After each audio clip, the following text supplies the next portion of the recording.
तो welcome back to my channel Shivani the Shubh Nayak में आप सबका स्वागत है। और आप सब कैसे हैं? आई हो सब लोग अच्छे होंगे, स्वस्थ होंगे, मस्त होंगे और बढ़िया तरीके से अपनी पढ़ाई कर रहे होंगे। जैसे कि हमने लास्ट वीडियो में 85 क्वेश्चन वहाँ पर कंप्लीट किया है और अब हमारा 86 क्वेश्चन यहाँ पर स्टार्ट होने वाला है इस सेशन में। तो आइए सब लोग करते हैं अपना यहाँ पर स्टार्ट। उच्चतर बुद्धि के बच्चों में योनि परिपक्वता कब आती है? देर से आती है, सामान्य समय से पूर्व आती है, सामान्य समय पर आती है। तो उच्चतर बुद्धि वाले जो 100 जिनका आईक्यू 140 से ऊपर होता है तो उन बच्चों में सामान्य समय से पूर्व यौन परिपक्वता आ जाती है। ठीक है, नेक्स्ट प्रश्न आता है आपका 87।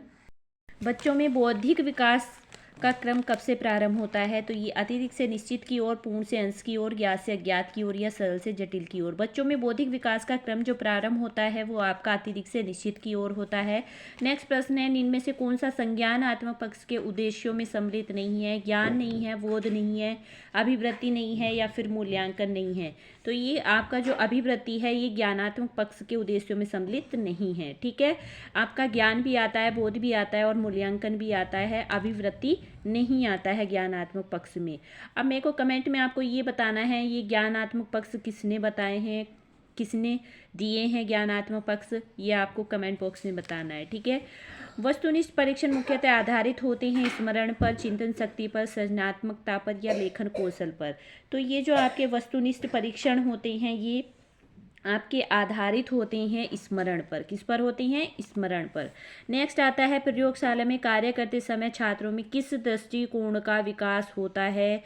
सौंदर्यात्मक का, वैज्ञानिक का, व्यवसायिक का या उपयुक्त में से कोई नहीं। तो प्रयोगशाला किससे रिलेटेड है? वैज्ञानिकता से रिलेटेड है।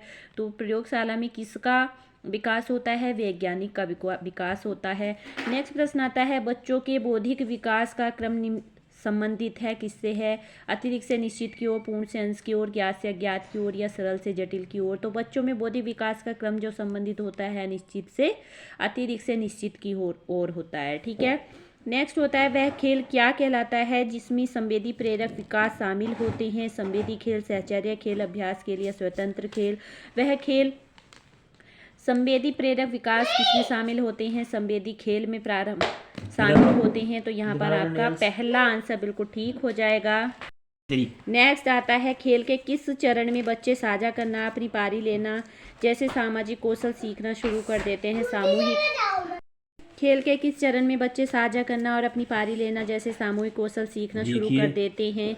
सामूहिक खेल में, समन्वित खेल में, सहचर्य खेल में या सामंतक खेल में? सामूहिक खेल में क्या होता है, बच्चे अपना पारी साज लेना और सामाजिक कौशल सीखना शुरू कर देते हैं। जब आपने देखा होगा सामूहिक खेल किसको कहा जाता है? जब बहुत सारे बच्चे होते हैं, एक ग्रुप होता है, उसको सामूहिक खेल कहा जाता है। जब ग्रुप में रह कर के बच्चा खेलता है तो उसमें क्या होता है? सामाजिक विकास का कौशल विकसित होता है। ठीक है, नेक्स्ट प्रश्न आता है, किसमें सहयोग, त्याग, अनुकूलता तथा प्रतिस्पर्धा खेल के किस चरण में बच्चे साझा करना और अपनी पारी लेना जैसे सामाजिक कौशल सीखना शुरू कर देते हैं? सामूहिक खेल में किस में सहयोग, त्याग, अनुकूलता तथा प्रतिस्पर्धा आदि सामाजिक गुणों को अर्जित किया जाता है? भाषा में, परिवार में, खेल में या कोई नहीं? तो त्याग, अनुकूलता और प्रतिस्पर्धा जहाँ पर आएगा तो वहाँ पर आंख बंद करके खेल को राइट आंसर कर देना है आपको। ठीक है, नेक्स्ट आता है, खेल के मैदान की उपयोगिता से होता है शारीरिक विकास या सहकारिता की भावना का विकास, मनोरंजन होता है, उपयुक्त सभी। खेल के मैदान में अगर बच्चा खेलता है तो उससे उसके अंदर सभी प्रकार के विकास जैसे शारीरिक विकास किया जाता है, सामाजिक, जब बहुत सारे बच्चों के साथ खेलता है तो उसमें सहकारिता की भावना, सामाजिक विकास का भी उसमें विकसित होता है और मनोरंजन तो वो करता ही है। साथ में जब हम बहुत सारे मैदान में बहुत सारे बच्चों के साथ खेलते हैं तो खेल एक मनोरंजन ही बन जाता है। ठीक है, तो आपका यहाँ पर उपयुक्त सभी राइट आंसर हो जाएगा। नेक्स्ट प्रश्न आता है, खेल कूद के मैदान व्यापार कैसे होते हैं? भौतिक सुविधा में आते हैं, व्यक्तिगत सुविधा में या मानवीय में या सार्वजनिक में? तो खेल कूद के मैदान व्यापार का आपके सार्वजनिक सुविधा में आते हैं। ठीक है, यहीं पर आपसे पूछा जा सकता है, अस्पताल हुआ आपका, ये कैसा है? ये भी आपका सार्वजनिक सुविधा में ही आता है। खेल है वह प्रक्रिया जिसका कोई क्रिया जिसका कोई विशिष्ट उद्देश्य नहीं होता, वह क्रिया जो आनंदप्रद है, वह क्रिया जो समयबद्ध हो या यह आवश्यक नहीं है। उपयुक्त सभी। खेल क्या है, इसमें उपयुक्त सही ठीक हो जाएगा। यह है क्रिया जो आनंदप्रद भी है। आप जब खेलते हैं तो अपने आप को एक आनंद अनुभूति प्रतीत होती होगी आप लोगों को। और ये समयबद्ध है, ऐसा भी कुछ नहीं है, जब आपका मन करे तब खेल लो, नहीं मन कर रहा तो मत खेलो। ठीक है, ये भी आप लोगों के ऊपर डिपेंड करता है। वह क्रिया जिसका कोई ऐसा कोई विशिष्ट उद्देश्य नहीं होता है। बच्चा पढ़ाई कर रहा है और उसका मन वो पढ़ाई से उब जाता है तो वो खेलने चले जाता है, इसका कोई ऐसा विशिष्ट उद्देश्य नहीं होता है खेल का। तो इसमें आपका उपयुक्त सभी राइट आंसर हो जाएगा। ठीक है, नेक्स्ट प्रश्न आता है व्यक्तित्व के उचित विकास के नेक्स्ट प्रश्न है व्यक्तित्व के उचित विकास के लिए बालक बालिका संबंध किस प्रकार नियंत्रित होने चाहिए। पूर्ण रूप से मुक्त एवं स्वतंत्र, अत्यधिक कठोर अनुशासन द्वारा, न अधिक कठोर न अधिक मुक्त, चाहे जैसे। न अधिक कठोर न अधिक मुक्त बालक बालिका संबंध के लिए ऐसे उचित विकास होने चाहिए। ठीक है, नेक्स्ट है व्यक्ति का व्यक्तित्व झलकता है चित्रों के चुनाव से, घर की साज सज्जा से, कीमती सामान से। तो व्यक्ति का व्यक्तित्व झलकता है घर की साज सज्जा से। एंडोमॉर्फिक व्यक्ति कैसे होते हैं, तो दुबले तथा लंबे होते हैं, चिड़चिड़े होते हैं या छोटे और मोटे होते हैं, प्रसन्नचित होते हैं। एंडोमॉर्फिक व्यक्ति जो होते हैं आपके छोटे और मोटे होते हैं। यहीं पर आपको ये जो आपका एंडोमॉर्फिक है ये कितने प्रकार का होता है, ये आपका 3 प्रकार का होता है। एक एंडोमॉर्फिक होता है कर रहे थे, ये जो आपका एंडोमॉर्फिक व्यक्तित्व होता है ये किसने दिया था, ये सेल्डन ने बताया था 3 प्रकार का। एक आपका एंडोमॉर्फिक होता है जिसमें छोटे मोटे आते हैं। एक आपका मीजोमॉर्फिक होता है जिसमें आपके लंबे और पतले आते हैं। ठीक है, मीजोमॉर्फिक में आपकी कैसे लोग आते हैं, लंबे और पतले आते हैं। और एक होता है आपका एक्टोमॉर्फिक जिसको सेरिब्रोटोनिक भी कहा जाता है। ठीक है, तो ये जो आपका मीजोमॉर्फिक है ये शरीर गठन वाले व्यक्तियों की प्रकृति सोमेरोटॉनिक इसको कहते हैं। ये शक्तिपूर्ण, खतरे उठाने वाले तथा अग्राहिता के गुण भी इसमें युक्त होते हैं। ठीक है, इसमें क्या हो, ये आपका एंडोमॉर्फिक है 3 प्रकार का होता है। एंडोमॉर्फिक होता है और एंडोमॉर्फिक में छोटे मोटे बताया है मैंने। और आपका मीजोमॉर्फिक जो होता है इसमें हष्ट पुष्ट मतलब लंबे चौड़े मोटे आपको पूरी प्रॉपर तरीके के दिखाई देने वाले होंगे मीजोमॉर्फिक में। और नेक्स्ट है आपका एक्टोमॉर्फिक, तीसरा होता है एक्टोमॉर्फिक। इसमें क्या होता है, इसमें लंबे और दुबले आपको दिखाई देंगे। ठीक है, तो ये तीनों के तीनों व्यक्तित्व किसने बताए थे, ये आपके सैडलन ने बताए थे। सैडलन के अनुसार आपसे पूछा जा सकता है कि सैडलन के अनुसार व्यक्तित्व के कितने प्रकार होते हैं, तो सैडलन के अनुसार व्यक्तित्व के 3 प्रकार होते हैं। ठीक है, अब यहाँ पर नेक्स्ट प्रश्न आता है लैक्टेशन वह प्रक्रिया है जिसके द्वारा दूध डैश द्वारा संश्लेषित और स्रावित होता है। पीयूष ग्रंथि, लार ग्रंथि, स्तन ग्रंथि और उपयुक्त में से कोई नहीं। तो लैक्टेशन किसके द्वारा संश्लेषित और स्रावित होता है, स्तन ग्रंथियों के द्वारा। ठीक है, लैक्टेशन। अब यहाँ पर एक प्रश्न मैं आपको आपको कमेंट बॉक्स में मेंशन करना है कि ये जो लैक्टिक अम्ल है ये किसको मतलब इससे फटने वाली जो खाद्य पदार्थ हमें प्राप्त होती है वो क्या कहलाती है। ठीक है, नेक्स्ट प्रश्न आता है डीएनए पाया जाता है आपका कोशिक द्रव्य से, क्रोमेटिन से, राइबोसोम से या उपयुक्त में से कोई नहीं। डीएनए कहाँ पर पाया जाता है, आपका क्रोमेटिन में पाया जाता है। ठीक है, राइसोसोम की खोज किसने की थी, ये आप मेरे को कमेंट में बताना है। राइसोसोम की खोज की थी आपके पैलार्ड नामक वैज्ञानिक ने। कौन ऑफ एक्सपीरियंस की संरचना किसने की है, हैमिल्टन ने, मिल्टन ने, जॉनसन ने या एडगर डेल ने। तो कौन ऑफ एक्सपीरियंस की संरचना किसने की है, एडगर डेल ने। ठीक है, कोशिका का सबसे महत्वपूर्ण भाग क्या कहलाता है, केंद्रक, कोशिका भित्ति, कोशिका द्रव्य, जीव द्रव्य। केंद्रक कहलाता है। केंद्रक की खोज किसने की है, यहीं पर आप मेरे को बता दीजिए। नेक्स्ट प्रश्न है खाने की मेज पर पानी का जग किस स्थान पर रखा होना चाहिए, मध्य में, साइड टेबल पर या किनारे पर या रसोई गृह में।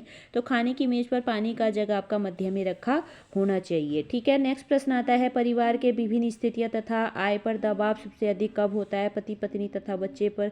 जब बच्चे स्कूल जाते हैं तो परिवार की विभिन्न स्थितियों पर तथा आय पर दबाव अधिक होता है। ठीक है, नेक्स्ट प्रश्न आता है गृह प्रबंध गृह विज्ञान का कौन सा महत्वपूर्ण अंग है, पहला अंग है, तीसरा, दूसरा, चौथा। तो गृह प्रबंध जो है आपका गृह विज्ञान का पहला अंग है। ठीक है, नेक्स्ट प्रश्न आता है उत्तर गृह सज्जा के लिए अनिवार्य है अत्यधिक मेहनत, अभिरुचि तथा सौंदर्य बोध, परिवार के सदस्यों की संख्या या सुंदरता।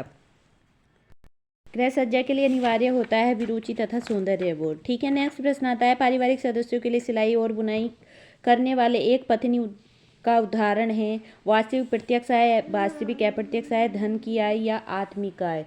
तो ये जो आपका है पारिवारिक सदस्यों के लिए सिलाई और बुनाई करने वाली स्त्री के लिए यहाँ पर वास्तविक प्रत्यक्ष आय, जो स्त्री मतलब सिलाई कर रही है वह आय कमा, उसे जो इनकम हो रहा है वह वास्तविक प्रत्यक्ष आय कहलाएगा। ठीक है, क्योंकि मेहनत करके जो हम लोग आय प्राप्त करते हैं वह प्रत्यक्ष आय में आता है, तो वह आपका वास्तविक प्रत्यक्ष आय में आएगा। ठीक है, नेक्स्ट प्रश्न आता है आपका, निम्नलिखित में से किस प्रकार का लेख भविष्य के लिए योजना बनाने में सहायक होता है? दैनिक लेखा, साप्ताहिक लेखा, मासिक लेखा और वार्षिक लेखा। तो निम्नलिखित में से किस प्रकार का लेखा भविष्य के लिए योजना बनाने में सहायक होता है? तो वो होता है आपका मासिक लेखा। ठीक है, नेक्स्ट प्रश्न आता है, किस प्रकार के बैंक खाते में धनराशि एक निश्चित अवधि के लिए जमा की जाती है? तो आवर्ती खाता जो है इसमें आपके धनराशि एक निश्चित अवधि के लिए जमा की जाती है। आपसे पूछा जा सकता है कि किस खाते में आपको ब्याज दर नहीं मिलती है? तो ब्याज आपका किस खाते में नहीं मिलता है? चालू खाते में आपको ब्याज दर नहीं मिलता है। ठीक है, और आपसे ये भी पूछा जा सकता है कि ये जो बचत बैंक खाता है कितने वर्ष के लिए खोला जाता है? तो ये आपका ये बचत बैंक खाता तो आपका आजीवन कारावास रहता है, लेकिन सावधि जमा लेखा जोखा जो है ये आपका 5 वर्ष के लिए खोला जाता है। ठीक है, यहाँ पर जो आवर्ती खाता है ये निश्चित अवधि के लिए जमा की जाती है, इसमें आवर्ती खाता है और ये 5 साल के लिए की जाती है। ठीक है, पारिवारिक बजट को प्रभावित करता है परिवार के सदस्यों का आत्मनियंत्रण, दूरदर्शिता, मितव्ययिता या उपयुक्त सभी। ठीक है, उपभोक्ता संरक्षण अधिनियम 1986 का प्रारंभ और विस्तार हुआ था। इसका विस्तार जम्मू एवं कश्मीर राज्य के अतिरिक्त संपूर्ण भारत में किया गया था। उपभोक्ता संरक्षण अधिनियम 1986 का प्रारंभ जम्मू कश्मीर में नहीं हुआ था। ठीक है, तो आपका तीसरा आंसर बिल्कुल ठीक हो जाएगा। पाठ्यक्रम निर्माण का बुनियाद सिद्धांत है क्रियाशीलता का सिद्धांत, उपयोगिता का सिद्धांत, अनुभव का सिद्धांत या रुचि का सिद्धांत। तो यहाँ पर आपका चौदहवें क्वेश्चन का दूसरा उपयोगिता का सिद्धांत बिल्कुल ठीक राइट आंसर हो जाएगा। नेक्स्ट है, जागरूक उपभोक्ता को बनने के लिए व्यक्ति को बिल लेना आवश्यक नहीं है, विज्ञापनों से प्रभावित होना चाहिए, उपभोक्ता अधिकारों के प्रति जागरूक होना चाहिए।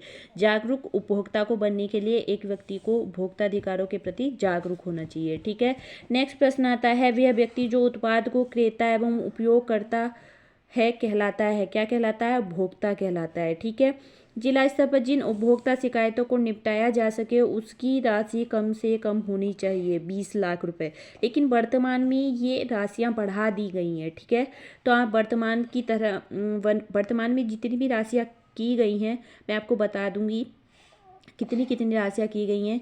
तो यहाँ पर आपको इसको अभी फ़िलहाल तो इसमें तो आप अगर आपको ऑप्शन में ये दिखाई देता है तो 20 लाख आंसर ठीक करना है, और जो करंट धनराशियाँ बताई गई हैं वो अगर आपको आता है तो उसमें से आपको ठीक करना है। ठीक है, नेक्स्ट प्रश्न आता है आपका 118, व्यक्ति की आवश्यकता पूर्ति में बाधक कारक है? ज्ञानता, निर्धनता, सामाजिक मान्यता, उपयुक्त सभी।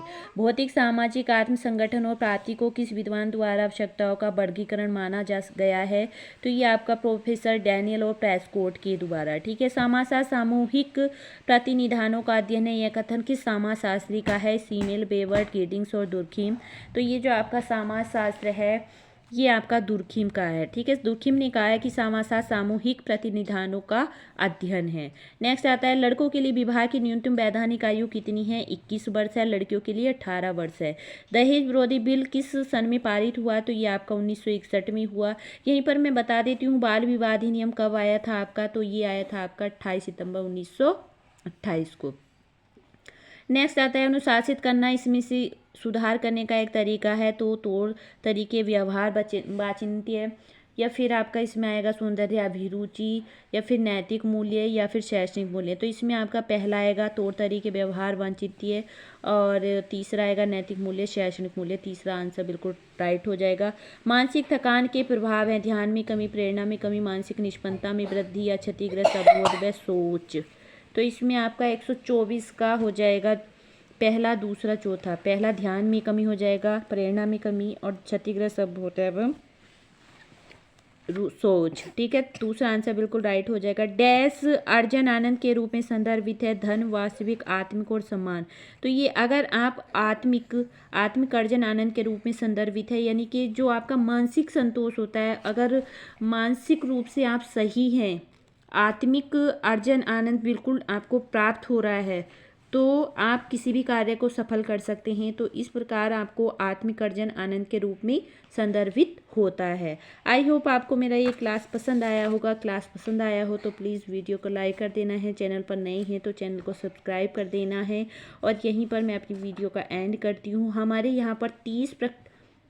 यहाँ पर मैंने 125 क्वेश्चनों के 3 प्रैक्टिस सेट आपको कंप्लीट करा दिए हैं, क्योंकि वीडियो बहुत ज़्यादा बड़ा हो जाता है 125 का, तो इसलिए मैंने छोटा छोटा करके डिवाइड कर करके क्वेश्चन यहाँ पर मैंने आपको प्रैक्टिस सेट में कराया है। और ये जितने भी प्रश्न मैंने आपको यहाँ पर कराए हैं ये आपके लिए काफ़ी हेल्पफुल होने वाले हैं टीजीटी पीजीटी होम साइंस के पेपर में।